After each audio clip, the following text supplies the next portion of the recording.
Good morning students. BA part third के students के लिए हम भारत के आर्थिक प्रदेशों की चर्चा कर रहे थे और ये देखा था कि किस प्रकार से हर प्रदेश में अपनी कुछ विशेषताएं हैं, कुछ विभिन्नताएं हैं, किस प्रकार की फैसिलिटीज़ उस क्षेत्र में हैं, जो फैसिलिटीज़ इस सारे जो औद्योगिक परिदृश्य है इस परिदृश्य को एक सपोर्ट प्रदान करती है। किस प्रकार के संसाधन उस क्षेत्र में मिलते हैं, किस प्रकार का ह्यूमन रिसोर्स वहाँ पे अवेलेबल है, क्योंकि किसी भी आर्थिक प्रदेश के लिए वो भी एक बहुत इम्पॉर्टेंट चीज़ है। आज हम सेंट्रल इकोनॉमिक रीजन के बारे में पढ़ेंगे, जिसे हम कहते हैं मध्यवर्ती आर्थिक प्रदेश। अगर हम इस प्रदेश की बात करें तो ये काफ़ी बड़ा रीजन है और मुख्यतः इसमें इसको हमने 4 भागों में बांट रखा है। इसका पहला भाग है पूर्वी मध्य प्रदेश, फिर पश्चिमी मध्य प्रदेश, फिर बस्तर क्षेत्र और मध्यवर्ती मध्य प्रदेश का भाग। अब अगर हम इसके स्थिति और विस्तार की बात करते हैं तो ये भारत का जितना भी लैंड एरिया है उसका करीब करीब 13% भाग पर ये फैला हुआ है और इसमें मध्य प्रदेश का ही ज़्यादातर हिस्सा, मध्य प्रदेश और बस्तर वाला जो क्षेत्र है वो आता है। अगर हम इसकी लोकेशन देखें तो इसके उत्तर में तो यूपी और राजस्थान और बिहार का कुछ भाग है। पूर्वी क्षेत्र को देखें मानचित्र में तो वहाँ पे आपको झारखंड और उड़ीसा है। दक्षिणी हिस्से में इसके महाराष्ट्र और आंध्र प्रदेश है और पश्चिम में राजस्थान और गुजरात का कुछ हिस्सा यहाँ से लगता है। और इस क्षेत्र के जो मेन सिटी सेंटर्स हैं या डेवलप्ड एरियाज़ हैं उसमें मेनली भोपाल है, रामपुर है, जबलपुर, रतलाम, इंदौर, ग्वालियर, भिलाई, कटनी, दुर्ग, उज्जैन और होशंगाबाद यहाँ के प्रमुख ये सेंटर्स माने जाते हैं। सारे नाम हमारे सुने हुए हैं और हमें पता है कि इन सारे आर्थिक गतिविधियों के लिए ये सारे क्षेत्र ही अपने आप में कुछ स्पेशलाइजेशन सबका है और अच्छे व्यापार केंद्रों के रूप में भी हम इनको जानते हैं। यहाँ पर इस क्षेत्र के अगर हम रिसोर्सेज की बात करें तो सबसे पहले हम अगर खनिजों की बात करें तो यहाँ पर लौह अयस्क जो है, आयरन ओर है, मैंगनीज़ है, बॉक्साइट है और इसके अलावा मार्बल भी यहाँ पर है, चूना पत्थर भी है। तो इस प्रकार से काफ़ी अच्छी बेल्ट है ये, अच्छा यहाँ पर इनका उत्पादन है या भंडार है। स्पेशली अगर हम आयरन ओर की बात करें तो ये दुर्ग और बस्तर वाला क्षेत्र तो भारत के प्रमुख क्षेत्रों में से एक आता है। इसी तरह अगर हम मैंगनीज़ की बात करें तो ये वाला जो रीजन है ये भारत के मैंगनीज़ उत्पादन में बहुत इम्पोर्टेंट स्थान रखता है। तो मतलब यहाँ पर भंडार भी अच्छे हैं और अच्छी मात्रा में यहाँ से निकाला भी जा रहा है।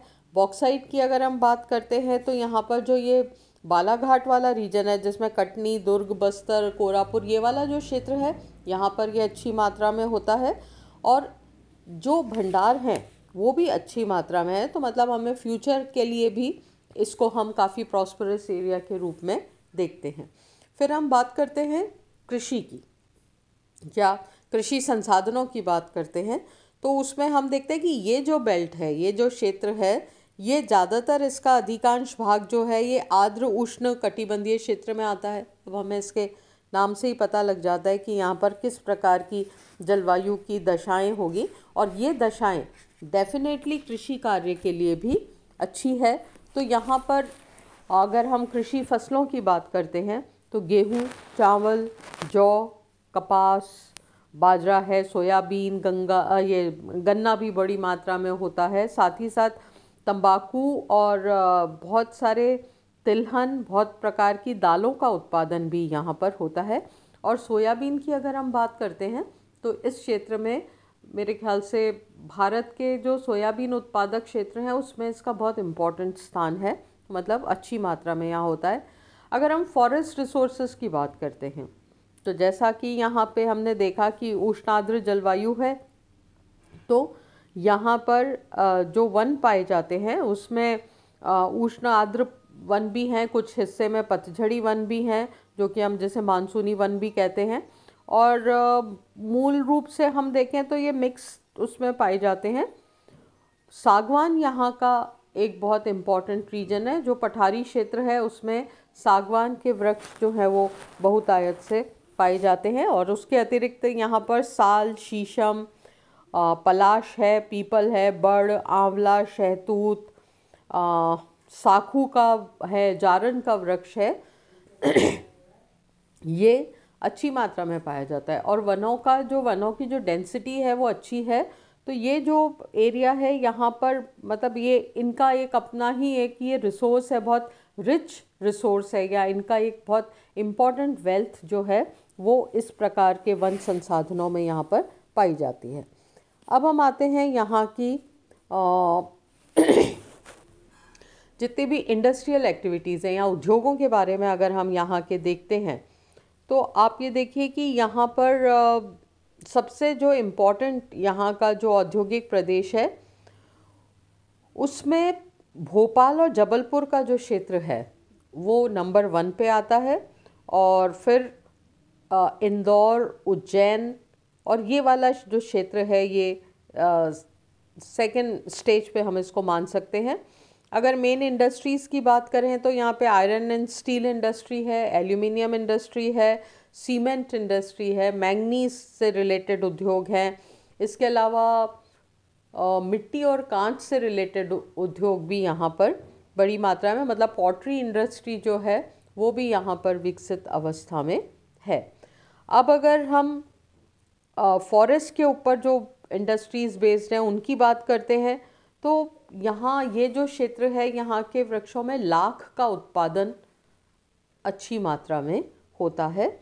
और भारत के टोटल लाख के उत्पादन का लगभग ऐसा माना जाता है कि 25% लाख इसी क्षेत्र में होता है।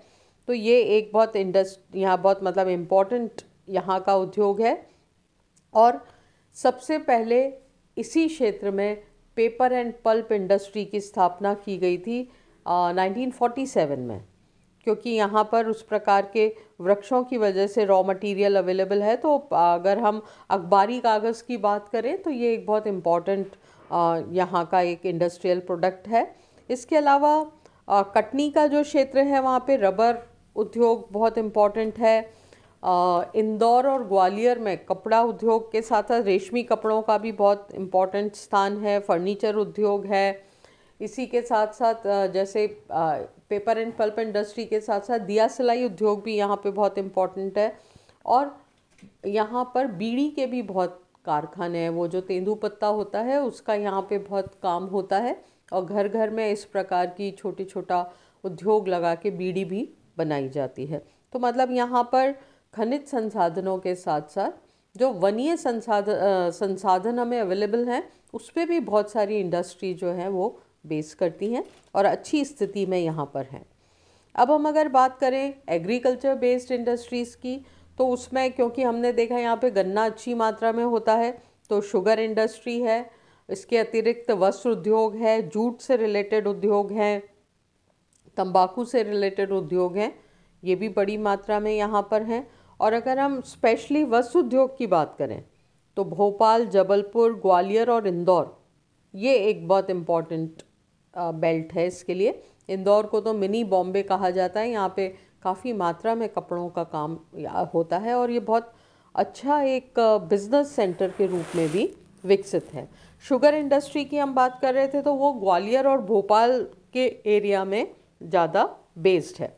फिर केमिकल इंडस्ट्री का अगर देखें तो ये जबलपुर, रायपुर, इंदौर, इटारसी और ग्वालियर ये मेन जगह है जहाँ पर फर्टिलाइज़र्स के रूप में देखें या अन्य केमिकल के रूप में देखें तो वो उद्योग यहाँ पर अच्छी मात्रा में स्थापित हैं। इसके अलावा यहाँ पे इलेक्ट्रॉनिक आइटम्स भी बहुत बनते हैं। पॉटरी का जैसे मैंने आपको बताया था। इसके अतिरिक्त प्लास्टिक से रिलेटेड भी बहुत सारी इंडस्ट्रीज़ यहाँ पर हैं। अब बात आती है कि यहाँ पे ट्रांसपोर्ट फैसिलिटीज़ का क्या हाल है। तो ये जो एरिया है यहाँ पे पठारी क्षेत्र है और पर फ्लैट है बहुत ज़्यादा, वो ऊबड़ खाबड़ वाली प्रॉब्लम नहीं है। तो यहाँ पर अच्छा सड़कों का अच्छा विकास हुआ है।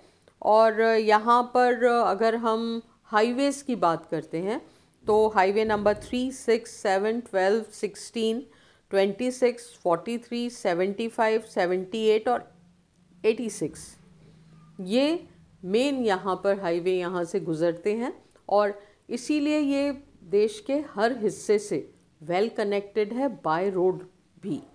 हर जगह की सड़कें यहाँ से होकर मतलब गुजर रही हैं, अच्छी कनेक्टिविटी है, बड़े शहरों से अच्छी कनेक्टिविटी है, इंडस्ट्रियल सेंटर्स की आपस में अच्छी कनेक्टिविटी है।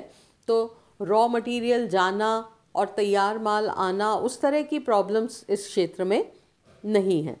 सेम यहाँ पर जो रेल मार्ग की बात करें तो ये बहुत अच्छा यहाँ पे रेलवेज़ का यहाँ पर एक तरह से जाल बिछा हुआ है। जल परिवहन की अगर बात करें, कम क्षेत्र में है जहाँ पर थोड़ा जो साल भर जिन नदियों में पानी बहता है तो उसमें सोन, केन, नर्मदा और जो चंबल की कुछ सहायक नदी हैं वहाँ पे थोड़ा लिमिटेड रूप में, बहुत ज़्यादा तो मैं इसको नहीं कहूँगी पर लिमिटेड रूप में वहाँ पर जल परिवहन भी देखने को मिलता है। यहाँ के जो प्रमुख एयरपोर्ट्स हैं उसमें भोपाल, इंदौर, रायपुर यहाँ के मेन एयरपोर्ट्स हैं। इसके अतिरिक्त तो कुछ क्षेत्रों में पाइपलाइन के द्वारा भी क्रूड ऑयल या पेट्रोलियम तैयार होने के बाद उसका भी वो भी यहाँ पर यूज़ किया जाता है पर बहुत ज़्यादा सिग्निफिकेंट नहीं है।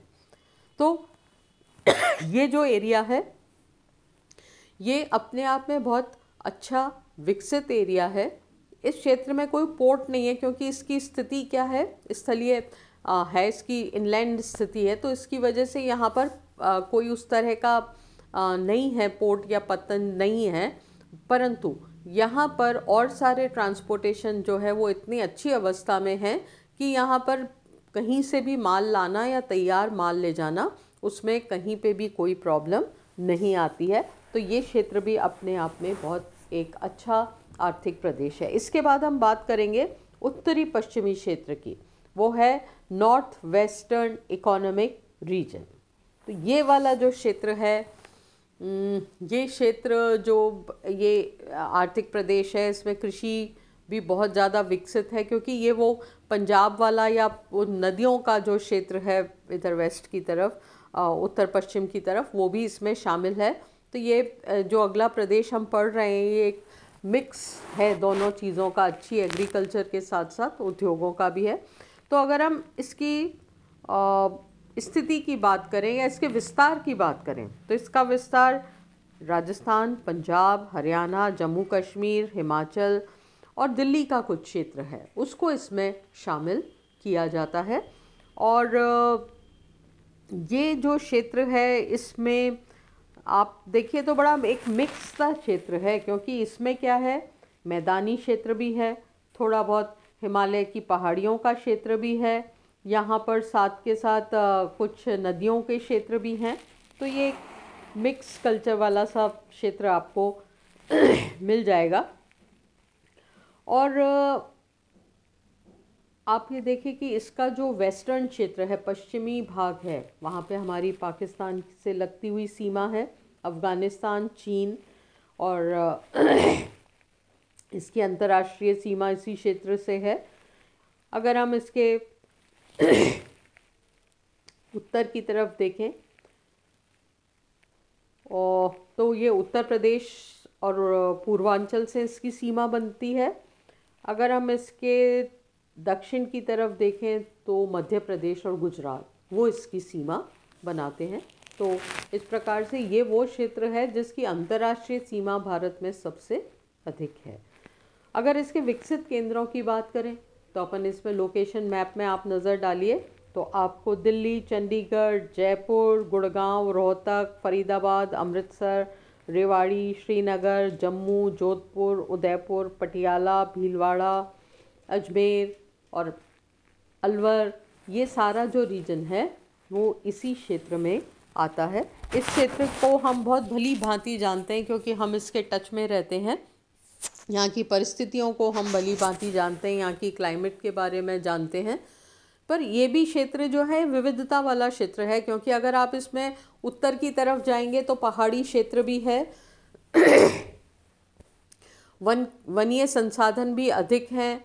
अगर आप थोड़ा नीचे पंजाब और इधर इस साइड आते हैं तो नदियाँ बहुत हैं, जल की उपलब्धता बहुत अच्छी मात्रा में है, तो कृषि का कार्य बहुत अच्छा है। पर जैसे जैसे आप वेस्टर्न राजस्थान की तरफ आते हैं ये सारे रिसोर्सेज कम होते जाते हैं, और इस प्रकार से मतलब विभिन्न प्रकार की अवस्थाएं आपको इस क्षेत्र में मिलती है। इसकी लोकेशन अगर हम देखते हैं तो इसको हम अलग रूप में देखते हैं। आज हम इसको यहीं ख़त्म करते हैं इस लेसन को। अगर ज़्यादा बड़ी रिकॉर्डिंग डालते हैं तो हमें भी इसको अपलोड करने में कहीं ना कहीं प्रॉब्लम आ जाती है, तो अपने अगले लेक्चर में हम इसके शेष भाग को पढ़ेंगे। Thank you.